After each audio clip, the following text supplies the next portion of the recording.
مرد اور خواتین کے اعتکاف سے متعلق بھی ایک اختلافی مسئلے پر بحث چھڑ جاتی ہے کہ کیا خواتین گھروں میں اعتکاف میں بیٹھ سکتی ہیں۔ دیکھیے، مسجدوں میں خواتین کا اعتکاف میں بیٹھنا تو فتنے سے خالی نہیں ہے۔ صحیح بخاری میں حضرت عائشہ رضی اللہ تعالی عنہ کا قول ہے کہ لو کان النبی رأى ما رأينا لمنع نساءنا كما منعت نساء بنی اسرائیل۔ نبی اگر ہمارے زمانے کی خواتین کو دیکھ لیتے تو خواتین کو مسجد میں آنے سے روک دیتے، جیسے کہ بنی اسرائیل کی عورتوں کو روک دیا گیا۔ تو اسی بیس پہ فقہا کا شروع سے اختلاف ہے کہ خواتین مسجد میں نماز کے لیے جا سکتی ہیں یا نہیں جا سکتی، لیکن بہرحال اس زمانے میں ہماری رائے یہی ہے کہ خواتین کو مسجد میں نماز کی اجازت دینی چاہیے، کیونکہ نہ آنے میں جانے میں بھی فتنہ ہے اور نہ آنے میں زیادہ سنگین نوعیت کا فتنہ ہے کہ بالکل دین اور مذہب سے دور ہو جائیں گی۔ اس پر میں کئی بار بیان کر چکا ہوں، لیکن اعتکاف کا مسئلہ زیادہ خطرناک ہے۔ تو ہمیں اس طرح ملتا نہیں ہے کہ بعد میں اسلاف میں اس طرح خواتین مسجدوں میں اعتکاف میں بیٹھی ہوں، کوئی اس کا معمول ہمیں ملتا نہیں ہے اسلاف کے دور میں۔ تو خیر اختلافی مسئلہ ہے، اس میں شدت جائز نہیں ہے۔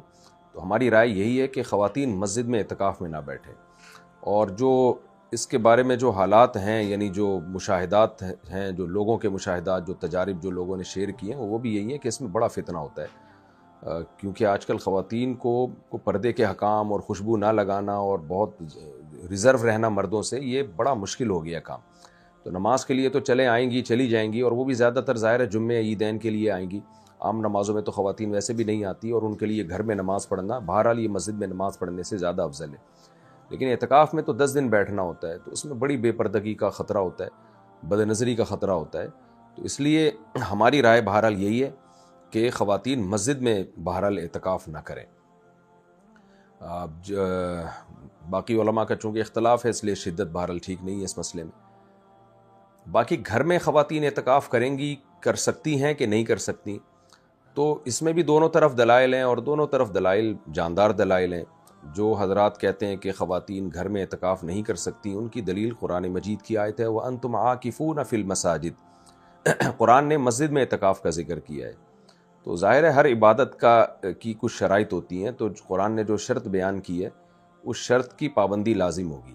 تو اگر اعتکاف ہوگا تو مسجد میں ہوگا، نہیں ہوگا تو کہیں بھی نہیں ہوگا۔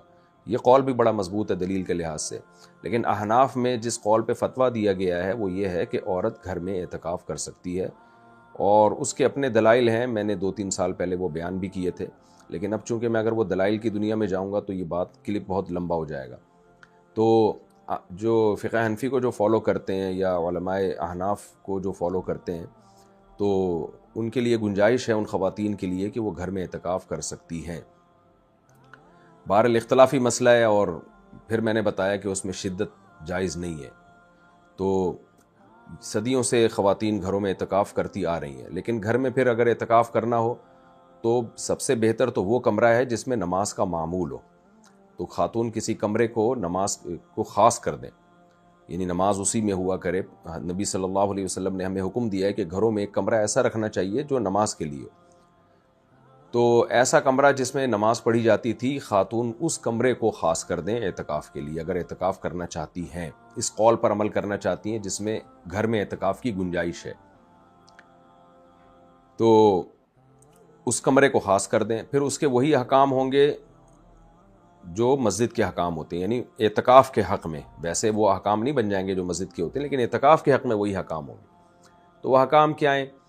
بھائی، گھر کے اندر جب آپ نے کمرہ خاص کر لیا تو اعتکاف ٹوٹتا ہے بلا ضرورت مسجد سے باہر نکلنے پر۔ تو خاتون جس کمرے میں اعتکاف کریں گی، بلا ضرورت اس کمرے سے باہر نکلنے پر اعتکاف ٹوٹ جائے گا۔ اچھا، فقہ حنفی میں جو اس قول پہ فتویٰ دیا گیا ہے اس کی ایک وجہ یہ بھی ہے کہ کسی بہانے خواتین چلو رمضان کے آخری عشرے میں اللہ سے امید کی جا سکتی ہے کہ اعتکاف کی کچھ فضیلت ان کو مل جائے گی، کیونکہ اب مسجد تو جانے نہیں دیا جائے گا ان کو اعتکاف کے لیے، تو اب وہ بالکل ہی اس عبادت سے محروم ہو جائیں۔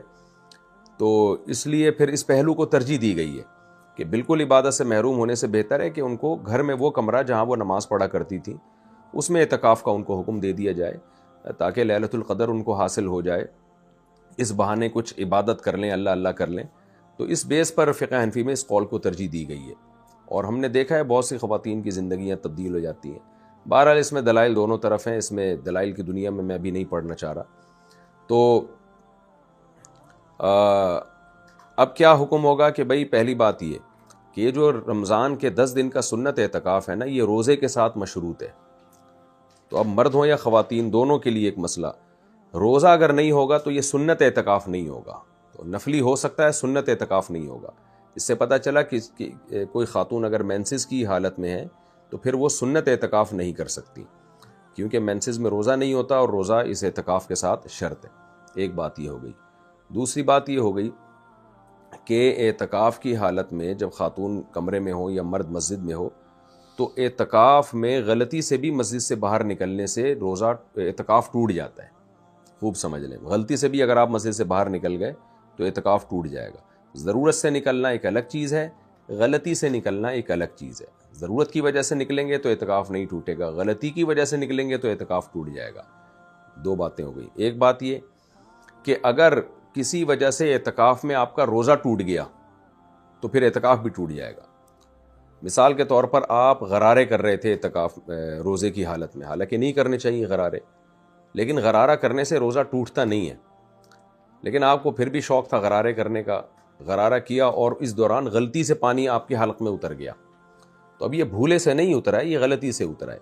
تو اس سے روزہ بھی ٹوٹ گیا آپ کا اور اعتکاف بھی ٹوٹ گیا. اور چونکہ جان کر آپ نے پانی پیا نہیں ہے اس لیے اس روزے کی قضا لازم ہوگی، اور اعتکاف بھی ایک دن کی قضا کرنی پڑے گی عید کے بعد، یا اگلے دن بھی کر سکتے ہیں، روزہ رکھ کے ایک قضا کرنی پڑے گی.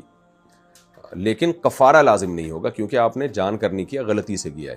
ہاں، اور اگر بھولے سے پی لیا پانی، یاد ہی نہیں تھا کہ میرا روزہ ہے، تو پھر نہ روزہ ٹوٹا نہ اعتکاف ٹوٹا، کیونکہ بھولے سے کھانے پینے سے روزہ نہیں ٹوٹتا. کن ضرورتوں کی وجہ سے اعتکاف سے باہر نکلا جا سکتا ہے؟ قضائے حاجت کی وجہ سے اعتکاف سے آپ باہر جا سکتے ہیں. قضائے حاجت یعنی پیشاب آ رہا ہے آپ کو، واش روم جانا ہے آپ نے، تو اب واش روم جانے کے لیے جب آپ نکلیں گے تو آپ نے ٹھہرنا نہیں ہے راستے میں. ہاں، اسپیڈ سے جانا ضروری نہیں ہے، آرام آرام سے جائیں، جو آپ کی نیچرل ایک واک کا طریقہ ہے، آپ کی جو نیچرل چال ہے. بھاگتے ہوئے جانے کی ضرورت نہیں ہے، باتیں بھی کر سکتے ہیں چلتے ہوئے، رکنا نہیں ہے آپ نے. واش روم کے پاس گئے تو دیکھا کہ وہاں رش لگا ہوا ہے تو آپ انتظار بھی کر سکتے ہیں، تو وہاں آپ تسلی سے فارغ ہوئے، اس کے بعد اب آپ واپس آ جائیں، ہاتھ دھو لیں. تو یہ سب ضرورت کی وجہ سے تو یہ جائز ہے. ٹھہر گئے آپ بلا وجہ تو پھر اب آپ کے لیے جو ہے آپ کا اعتکاف ٹوٹ جائے گا. تو خاتون کا بھی یہی حکم ہے، واش روم جا سکتی ہیں وہ، اور چلتے ہوئے کوئی بات چیت بھی کر لیں تو ٹھیک ہے، اور وہاں جب فراغت ہو تو فوراً واپس. ایک مسئلہ یہ ہو گیا. دوسری بات یہ ہے کہ ٹوتھ پیسٹ یا برش کے لیے اعتکاف سے باہر نکلنا جائز ہے یا نہیں ہے. تو برش کرنے کے لیے آپ اعتکاف سے باہر نہیں نکل سکتے، وضو کرنے کے لیے نکل سکتے ہیں. وضو کے دوران جب آپ کلی کریں تو اسی دوران مسواک بھی کی جا سکتی ہے، ٹوتھ پیسٹ اور برش بھی کیا جا سکتا ہے، تو وہ وضو کا حصہ بن جائے گا، تو پھر جائز ہے. یہ بات ہو گئی. تیسری بات یہ، فرض غسل کے لیے جانا بھی جائز ہے، اور جمعے کے غسل کے لیے سنت جو غسل ہے اس کے لیے جانا جائز ہے یا نہیں ہے، اس میں بڑا اختلاف ہے. تو اس لیے میں احتیاط یہ ہے کہ نہ کریں، اور گنجائش والا قول یہ ہے کہ جمعے کا غسل کیا جا سکتا ہے. بعض جگہ پسینے بہت ہوتے ہیں، بدبو بہت ہوتی ہے، احتیاط یہی ہے کہ نہ کیا جائے. اس میں راجح بات دلیل کے لحاظ سے یہی ہے کہ ہمیں کوئی دلیل ملتی نہیں ہے. ہاں، البتہ غسل فرض ہو جائے تو بہرحال پھر کرنا پڑے گا. آج کل مسجدوں میں یہ کیا ہوا ہے کہ سر دھونے کے لیے نا الگ سے برتن لگا دیتے ہیں، تو وہ ٹھیک ہے. مسجد کے اندر ہی اگر کوئی ایسا انتظام ہو نہانے کا کہ جس سے مسجد گندی نہ ہو، یہ خوب سمجھ لیں، کوئی ایسا ٹب وغیرہ رکھ دیا جائے جس میں آپ نہا لیں اور پھر پانی باہر پھینک دیا جائے، تو یہ ٹھیک ہے. یعنی اصل مسئلہ ہے کہ مسجد کے باہر نہیں جانا آپ نے. تو خاتون بھی اسی طرح کر سکتی ہیں کہ جس کمرے میں اعتکاف کیا ہوا ہے وہیں اگر جو ہے وہ ان کو جیسے جسم میں پسینے کی اسمیل آ رہی ہے، بدبو آ رہی ہے، بعض علاقوں میں گرمی ہوتی ہے، گاؤں دیہاتوں میں تو وہاں بہت زیادہ پسینے ہوتے ہیں. آج کل تو ایئر کنڈیشن روم ہے گھروں میں، لیکن ہر گھر میں ایسا نہیں ہوتا. جو غریب علاقے ہیں ان میں تو پسینے ہوتے ہیں، بیچاروں کو بہت تکلیف ہوتی ہے. تو ایسی صورت میں خاتون بھی اسی کمرے کے اندر اگر کوئی ٹب وغیرہ رکھ کے اپنے سر کو دھو لیں یا اپنے جو ہے وہ پسینہ وغیرہ دور کر لیں نہا کے، تو وہ ٹھیک ہے، ان کے لیے جائز ہے. خوشبو لگانا اعتکاف میں بالکل جائز ہے، کوئی حرج نہیں ہے اس میں. اور اعتکاف کی حالت میں کھانا پکانے کے لیے یا کھانا کھانے کے لیے نکلنا، عام طور پر تو ہوتا یہ ہے کہ جو لوگ اعتکاف میں بیٹھتے ہیں کھانا ان کو وہیں پہنچا دیا جاتا ہے، اچھی بات ہے یہ.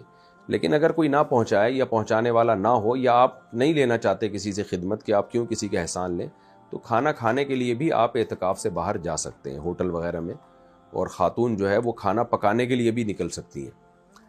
بعض دفعہ یہ ہوتا ہے کہ ان کو پتہ ہے کہ بھئی میں کھانا میں ہی پکاتی ہوں گھر میں اور کوئی ہے نہیں، تو وہ کھانا پکانے کے لیے نکل سکتی ہیں، کھانا پکا لیں اور پھر جو ہے اس کو اپنے کمرے میں لا کے آرام سے بیٹھ کے کھا لیں۔ یعنی کچن میں کھانا پکانے کے لیے خاتون اعتکاف سے باہر جا سکتی ہیں۔ بہتر تو یہی ہے کہ کوئی اور خدمت کر لے، یہ کوئی اور پکا لے، تو یہ بھی ایک اہم مسئلہ ہو گیا۔ ثاقب صاحب دبئی سے پوچھتے ہیں، میری شادی جون 2024 میں ہونے والی ہے، مجھے لڑکی کا خیال دل میں آتا رہتا ہے اور میرے پاس لڑکی کی فوٹو ہے جو میں دن میں ایک بار دیکھ لیتا ہوں، کیا مجھے ایسا خیال آنے پر اور فوٹو دیکھنے پر گناہ ملے گا؟ کیوں نہیں ملے گا میرے بھائی، وہ ابھی آپ کی بیوی ہے نہیں، فوٹو دیکھ دیکھ کے خوش ہو رہے ہو تو پھاڑ دو فوٹو کو۔ ویسے بھی تصویر جو ہے یہ جائز نہیں ہے اسلام میں شدید ضرورت کے بغیر، اور یہ کوئی ضرورت نہیں ہے لڑکیوں کی تصویریں رکھنا اپنے پاس، تصویر کا بھی گناہ ہوگا اور فوٹو دیکھنے کا الگ گناہ ہوگا۔ تو انتظار کریں، جب شادی ہوگی تو پھر بیگم کو ڈائریکٹ دیکھ لینا زندہ۔ بھائی دبئی سے کسی نے پوچھا ہے، سب کے یہی ہے کہ جیسے مسئلے چل رہے ہیں، مجھے ایک پاکستانی لڑکی سے محبت ہو گئی، دبئی میں رہتے اور پاکستانی لڑکی سے محبت ہو گئی، ماشاءاللہ، میں انڈیا سے ہوں، سبحان اللہ، ہم دونوں دبئی میں جاب کرتے ہیں، اب اس لڑکی کے گھر والے نہیں مان رہے، اس صورت میں مجھے کیا کرنا چاہیے؟ بہت کوشش کی، مجھ سے موو آن نہیں ہو پا رہا۔ بھائی صاحب وہ اس لیے نہیں مان رہے کہ ان کو پتہ ہے انڈیا کے حالات کیا چل رہے ہیں، یہاں سے لڑکی وہاں جائے گی تو پتہ نہیں واپس قیامت تک آ سکے گا نہ آ سکے، تو وہ صحیح سوچ رہے ہیں اپنے بارے میں۔ ہاں پاکستان انڈیا والوں کو ویزا دے دیتا ہے اور وہاں سے لوگ آتے ہیں، ملتے رہتے ہیں اور پھر واپس بھی آرام سے چلے جاتے ہیں، لیکن انڈیا نے بڑے، مودی سرکار جو ہے نا، اس نے بڑے مسائل کھڑے کیے ہوئے ہیں، یہ ویزے نہیں دیتی مودی سرکار، اور ویزا دے بھی دے تو بڑے مسائل کھڑے ہو جاتے ہیں۔ تو اس لیے جب تک مودی سرکار ہیں آپ فی الحال رشتے کی فکر چھوڑ دیں، اور اگر آپ سمجھتے ہیں کہ آپ لوگوں نے رہنا ہی دبئی میں ہے تو پھر ٹھیک ہے، لیکن بہرحال ماں باپ کو ڈر ہوتا ہے نا کہ بندہ انڈیا کا ہے، یہاں سے لڑکی لے گیا تو پتہ نہیں کیا بنے گا ہماری بچی کا، وہاں پہ واپس آ سکے گی کہ نہیں آ سکے گی۔ تو ماں باپ اپنے فائدے کی بات سوچتے ہیں، اپنی بچی کے فائدے کی بات سوچتے ہیں، آپ تو بس ایک ہی چیز لے کے بیٹھے ہوئے ہیں، تو اس لیے میں اس بارے میں کوئی مشورہ نہیں دوں گا، ماں باپ بہتر جانتے ہیں کہ کیا کرنا چاہیے کیا نہیں کرنا چاہیے۔